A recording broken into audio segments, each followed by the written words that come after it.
Hey everybody, hope you're all doing well. Here's our next project. What do we have here? It's a radio from a 1966 Thunderbird. Treat, especially you guys don't see on the road anymore. This is a classic and vintage 1966 Ford Thunderbird Town Coupe. That's right, 1966 T-Bird. Now, some of my subscribers will know someone that has one of those. Who could it be? Let's look up here and see if we can figure it out. That's right, our good friend John from Arkansas. So as you know, John is restoring his 1966 Thunderbird, which he has called Perline, and doing a phenomenal job. Those of you that follow John's videos, you'll know exactly what he's doing. Just amazing work. And he does so in such a great way. He explains exactly what he's doing. So he's trying to teach people. I'm sure John could have had that car done 6 months ago. But, you know, he takes the time to explain everything to all of you, to all of us, including me, and we learn a lot about it. But here's the deal with this radio. John was kind of on the fence with this radio. Does he fix it and put it back in? Or does he buy a newer one that has Bluetooth capabilities and things? And I think where John has landed is he's going to buy a new radio. So he asked me if I would be interested in restoring this one, which I am, and I will. And after this is done, the proceeds are going to be, it's going to be sold for auction, and it's going to be donated to St. Jude's Children's Hospital. So that's the plan with this one. So this is pretty beat up. It's got a lot of rust, got a lot of dirt, it's got a lot of work that needs to be done. But let's talk a little bit about the radio in itself. So first of all, back in 1966, this is made by Motorola. And the 8-track was an option at that time. So you can bet that anyone that got the 8-track in that car used the hell out of it. It was a relatively new technology, kind of unproven. Those of you that had 8-track players know how that works, right? In the middle of a song it would change tracks and go like that. I don't know exactly how long the 8-track lasted, but it wasn't very long before cassettes came out. So you can bet that this thing was used heavily. From a model perspective, it's a Motorola, right here, T6SMS. And I'm still learning a lot about this, so I'll share a lot more with you as we go through the series. So we know the model number. We probably have some part numbers here. We know that we have a pair of power transistors here, 2N176s. We don't know if they're good or bad or not. We'll find out. And let's see, what else can we show you? It's got a Ford Motor Company logo on it. We know that it's 12-volt negative ground. And we're going to open this up and take a look at it. As far as the wires go, this is what John had under his dashboard. A whole bunch of taped wires. So it looks like there's a connector here for the speakers, right here. Looks like someone put tape on it. Really old tape. Why? Nobody knows. So here's the connector. And it looks like at some point someone disconnected it or modded it. I'm not sure what they did. But the speculation is that this white wire right here and this yellow wire right here are the speakers. Now I don't know in John's car if it only had rear speakers or it has speakers in the door. That I don't know. And then so you have to figure this is left speaker, right speaker, and then we have a pair of grounds that go to each side. And I'll have to trace this out on the schematic and make sure. So this appears to be our speaker connections, right here. Now this connector could be a chaser that goes back to the back of the car. So it's a good chance that these speakers are in the door, and then there's another plug somewhere under John's dash that sends the signal back to the speakers in the deck on the back. I'm guessing. I don't know if this thing had 4 speakers, no clue. And then there's another connector here, which I have to assume is the power. Right, and you have to, of course, imagine this goes to the ignition. So there's probably a splitter somewhere after this which connects to the ignition so that the radio's not always on. But this obviously there's a longer one here and a shorter one. One's going to be power, one's going to be ground. We'll test all that out. But first we have to study the radio a little bit. So how are we going to do that? Well, we're going to take a look at the SAMS manual. We have a SAMS PhotoFact Auto Radio Series manual. It's manual AR35, which came out in March of 1966. And if you look at the contents really closely, it mentions right here, let's see if we can get that in camera.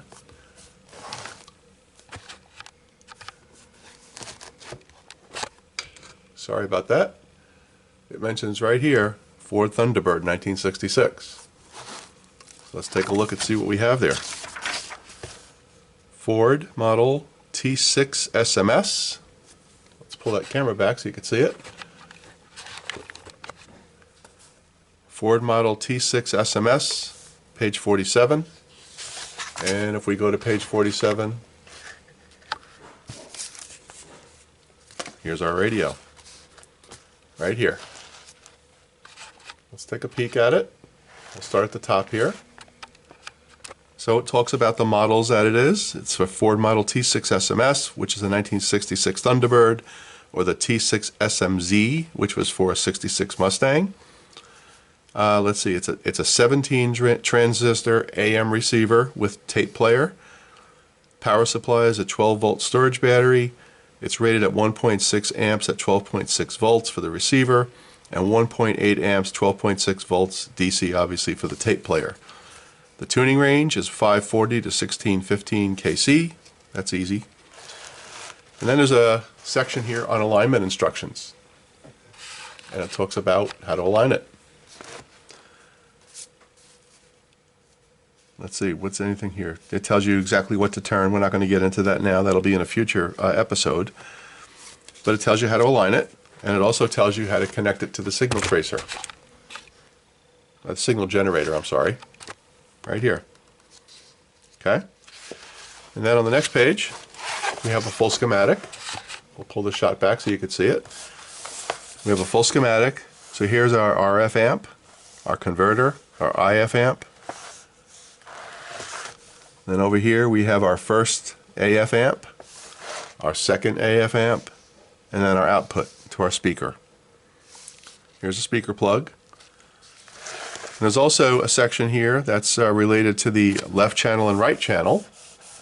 So it does split the signal up between left and right, obviously. And I'm sure there's a control in the front that does that.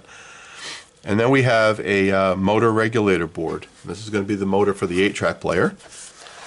And there's also a diagram of the voltage source. And it shows you exactly, calls out exactly where you are in the schematic for those things. So that's really cool. They use circuit trace on this. Looking down here, we have the motor regulator. And let's see what else. On-off switch. And most importantly, we have our dial string. So the dial string is broken on this thing. It doesn't work. It doesn't turn. We'll open it up and find out why. So here's the dial string diagram for the Model T6SMS. So if those of you that need one, here it is. And I'll leave that there for a minute so you can screen grab it. Okay. So this is our dial string. And I think that's going to be it. Let's see. Oh, there's more. Excellent. There's some diagrams of the inside. Let's pull the shot back. So there's some diagrams that show you all the components that are listed on the previous chart. This looks like our power supply board. This is our voltage source. This is our voltage source again.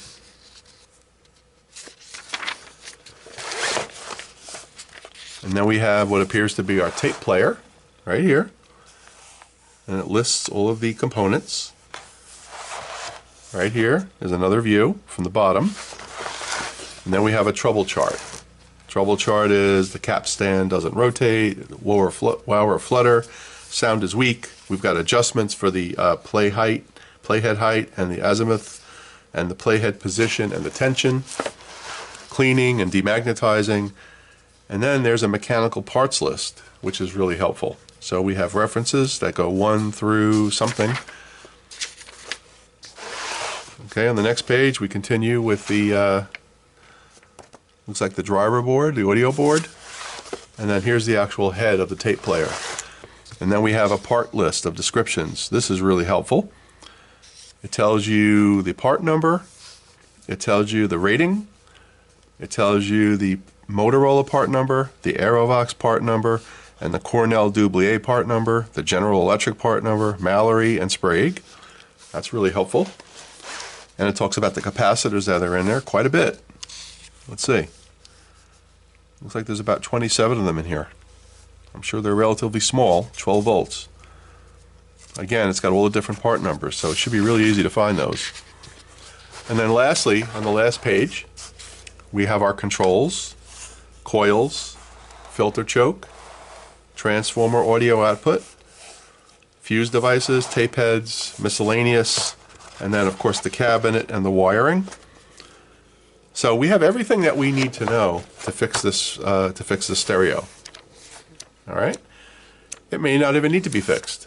Who knows? We won't know until we try it. So what we're going to use is we're going to use a 12 volt DC regulated power supply after we open it up and do an inspection. I don't just want to plug it in and start messing with it. So we're going to do an inspection and we're going to see what's going on inside this thing and see if we can get it to work. So that's going to be our chore here. So in the next video we're actually going to get into the meat of this thing and open it up, and I'll take you on a tour of the inside. But until then, I wanted to just introduce the project, and if this is something you're interested in, come on back and we'll start to dig into this radio. All right, if you have any questions, leave them in the comments. Do me a favor, also hit the like and subscribe button. I also put a bunch of videos up for other types of radios, tube radios, amplifiers, guitar amplifiers, bass amplifiers. So if you're interested in that stuff, stick around. All right, folks, we'll see you. Take care. One last thing to add here. Being the curious type, I decided I was going to open this thing up and see what was inside, just so I can familiarize myself with it. And I have to tell you, I did have my doubts that this was actually part of John's car. So, but now I have proof. You know how I can prove it? Take a look at that. Let's zoom right in there and see if you can figure it out. Everybody knows from watching John's car that he had mud daubers all over it. Well, there's one in the radio too. So now we know that this definitely belongs to John from Arkansas. Okay, we'll end the episode here. I will get this cleaned up. We'll do an inspection and we'll do our first power up test and see what happens, and I'll bring you along for the ride in episode 2. All right, guys, have a great afternoon, night, whatever, wherever you are. We got to get rid of this little wasp here, whatever it is. Thank you.